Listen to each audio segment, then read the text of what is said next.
The biggest story in sports comes from the NBA, specifically in Boston, as Celtics head coach Ime Udoka, fresh off of an NBA Finals run in just his first year in Beantown, he's now facing most likely a 1-year suspension for the 2022-23 season for his role in an intimate relationship with a female member of that. Though consensual, the relationship is considered to be a violation of the Celtics guidelines, and a proposed penalty for Udoka will likely be unprecedented for a sitting head coach. It's worth noting that this is a Celtic matter, not a league matter. Udoka, who replaced Brad Stevens as head coach just a season ago, was largely successful. There are a lot of reports, and social media is having its way today for the seriousness of this matter. A team that's fresh off the NBA Finals with wins over the Nets with Kevin Durant, the Bucks with Giannis, and the Heat with Jimmy Butler in the conference finals, taking the Warriors with Steph 6 games.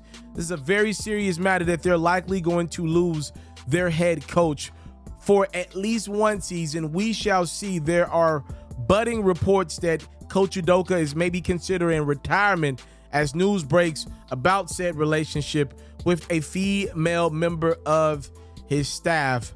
This is bad. This is not a good look for the NBA. This is not a good look for Boston. This is not a good look for Ime Udoka. I will say this, though. There is a story in the atmosphere that I do not believe to get the coverage that Coach Ime Udoka's story is getting, in which Brett Favre is accused of stealing welfare from the poorest state in our country, in Mississippi. And it does bother me the way this story's set up. If you look at it, it was broken by Woj. It was nearly midnight on the East Coast when Woj broke this story. He had his fancy suit. He even went as far to break out a new logo on the Post. Like, clearly someone wanted this story to go out the way they wanted that story to go out. It was a slow news night, and Coach Udoka has taken over the night and all of today. So I just believe it to be someone within that Boston Celtics organization worked closely with Woj. I'm not saying this is what happened. This is what I believed it to be, to get this story out to smear the name of Ime Udoka. That's what I believe. I'm not pointing any fingers at anyone. There are reports of who people believe this female staffer to be. We won't play them games on this platform, but this feels very contrived. I will leave it at that. And if I'm not sure what details will come out about exactly the extent of Udoka's head coach with whatever female staffer that it is, if they were using Boston Celtics money to fund dates, trips, or anything in between, then clear as day, these are violations that a franchise cannot have happening under their watch, and there will be a suspension to go with it.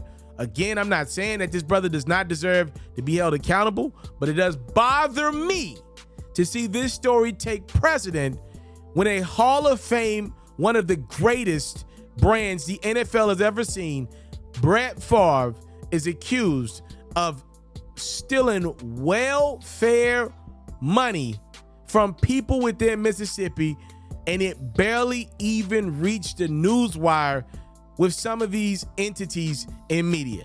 That's all I'm saying. Ime Udoka likely facing a year-long suspension as Boston Celtics head coach due to his transgressions. And by the way, there is a component to this. I just want to clarify this.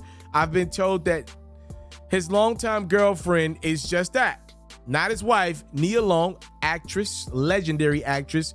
They were not married, for what it's worth. If it holds any weight in this story, he was not a married man, right? Again, I don't know the extent of their relationship. I don't even play those games on my platform. I stay out of that, all right? But from an NBA perspective, we're likely losing one of the game's best young minds fresh off of an NBA Finals run for at least a year's time.